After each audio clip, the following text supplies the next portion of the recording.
Hello' everyone, বহুদিনৰ পাছত নতুনকৈ এটা মিনি ব্লগ লৈ আহিছোঁ।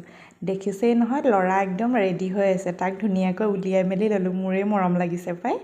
আৰু এইফালে সি ছানগ্লাছ পিন্ধি আগফালে ধুনীয়াকৈ চাই গৈ আছে। গাড়ীবোৰ দেখিলে ভাল পায় নহয় বহুত। আৰু এইফালে আমি আহি পালোঁ নাৰ্ছিং হোম। সি ধুনীয়াকৈ বহি আছে। বহুত ভিৰ দেখিছে যে, সেইকাৰণে অকণমান মনে মনে সোমাই আছে। কিন্তু অলপ পিছত উৎপাতটো হ'ব আৰু। আচলতে তাৰ 1 বছৰ সম্পূৰ্ণ হ'ল।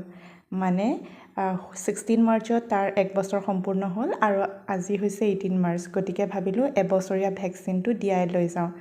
আমি তাক জন্মৰ পৰা ইয়াতেই ভেকচিনকেইটা দি আছোঁ।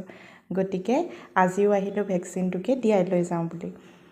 আৰু এইফালে তাৰ বাৰ্থডে বুলি একো গিফ্ট কিনা হোৱা নাছিল, তাৰ কাৰণে টাউনৰ পৰা এটা গিফ্ট লৈ ল'লোঁ। আৰু সি এইফালে চাওক শুয়েই গ'ল। আচলতে তাৰ বহুত ভাগৰ লাগিল। ভেকচিন দিওঁতেও কান্দিছে আৰু টাউনতো অকণমান ফুৰিলোঁ যে উৎপাত কৰিছে। আৰু আমি আহি থাকোঁতে